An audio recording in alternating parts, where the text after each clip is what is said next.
Hello and welcome to the Bridge Live. My name is Rahul Kargal.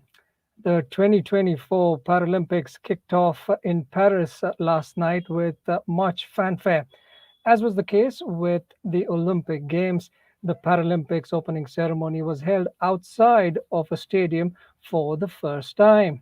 Athletes were paraded from the iconic Arc de Triomphe and along the picturesque Champs Elysees, and then they made their way to the Plaque de la Concorde, where the ceremony was staged. The Indian flag bearers were Sumit Until and Bhagyashri Jadhav. About 65,000 spectators watched the opening ceremony, which was an open air event. About 4,400 athletes from a record 168 delegations are set to compete in 22 Paralympic sports for a total of 549 gold medals in Paris. About 2 million tickets have been sold, with about 500,000 still available, and a global television audience is expected to watch the live broadcast. Clearly, the 2024 Paralympics are huge. But the Paralympics weren't always this big. Also, unlike the Olympics, the Paralympics did not begin in ancient Greece. That's a little trivia for you. The origins of the Paralympics, however, can be traced to a rather ingenious initiative to rehabilitate World War II veterans. The movement incidentally began in 1948 at Stoke Mandeville Hospital, located near London, England, where a German neurologist, Sir Ludwig Guttmann, sought to enhance the rehabilitation process for his paraplegic patients. Gutman, who was treating veterans with spinal cord injuries, organized sports competitions that coincided with the London Olympics. These early events, initially intended for rehabilitation, unintentionally set the stage for what would later become a global sporting phenomenon. And thereafter, in 1952, the International Stoke Mandeville Games were inaugurated, featuring teams from Britain and the Netherlands. This marked the beginning of what would evolve into an international competition, with subsequent games expanding to include more nations and athletes. And then by 1954, the Games saw the participation of 14 countries, primarily involving athletes with spinal cord injuries, and by 1955, 18 countries and 200 athletes were participating. The first significant milestone came in 1960, when the ninth International Stoke Mandeville Games were held in Rome.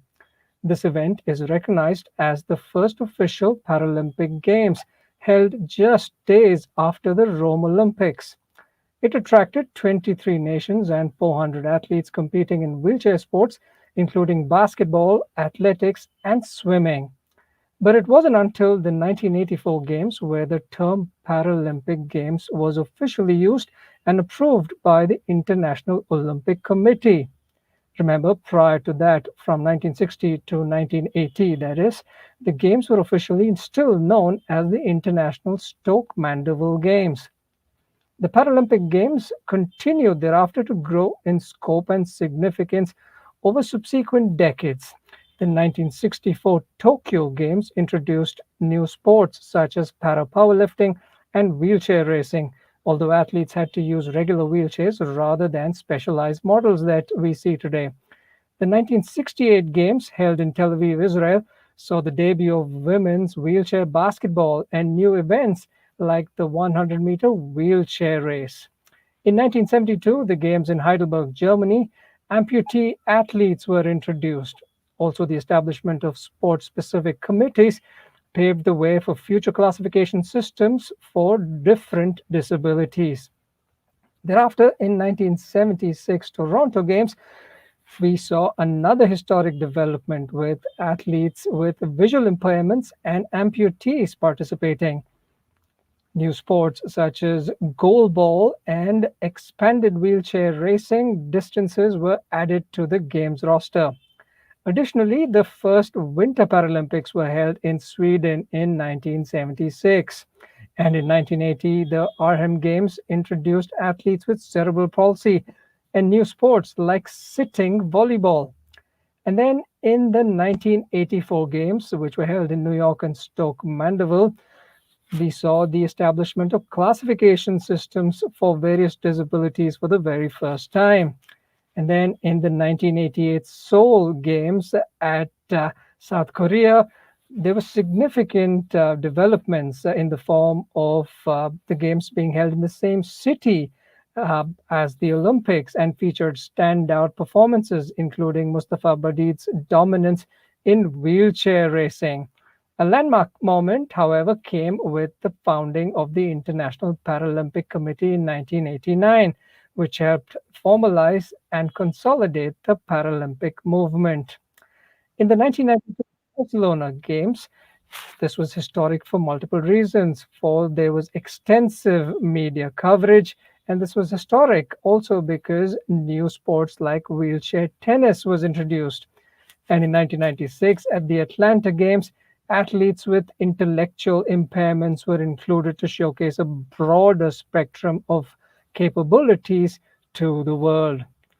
In Australia, in Sydney 2000, we saw the debut of wheelchair rugby, and also the Paralympics in Sydney drew a record audience of 300 million viewers.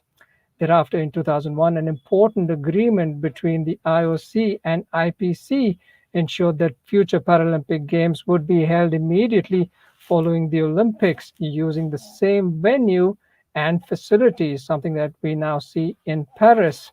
But in the Athens 2024 Games, we saw another shared organizing committee with the Olympics. Also, Athens 2004 saw the introduction of new sports like hand cycling. Beijing in 2008 added para rowing to the program and achieved unprecedented media coverage, reaching 3.8 billion viewers. In London 2012, new standards were set with 4,237 athletes and record ticket sales happening, and this reignited public interest and media coverage. The introduction of events for athletes also saw a fair amount of interest. In Brazil, in Rio specifically in 2016, the first time ever that the Paralympics were held in South America, para canoeing and para triathlon was added, and the games were incidentally the most widely covered Paralympics in history. The most recent Paralympic Games in Tokyo 2021, incidentally, introduced para badminton and para taekwondo, continuing the tradition of expanding the program and enhancing global visibility. And therefore, as you watch the 2024 Paralympic Games on television, think for a moment about how these individuals have overcome monumental obstacles in life and yet compete and embrace both victory and defeat with a smile. So let these Paralympics be a reminder to all of us that challenges are not meant to stifle us, but instead are meant to be overcome. Also, in keeping with the Game's wide open motto of the 2024 Paralympics, let us embrace the philosophy of inclusivity to all. Let's not look down upon someone that's differently able. Instead, let's recognize their needs, encourage, and give them wings to fulfill their aspirations. The Bridge will bring you live updates from the Paralympics via live blogs and updates on our social media handles. So do follow us without fail. My name is Rahul Kargal. Thanks for watching The Bridge Live.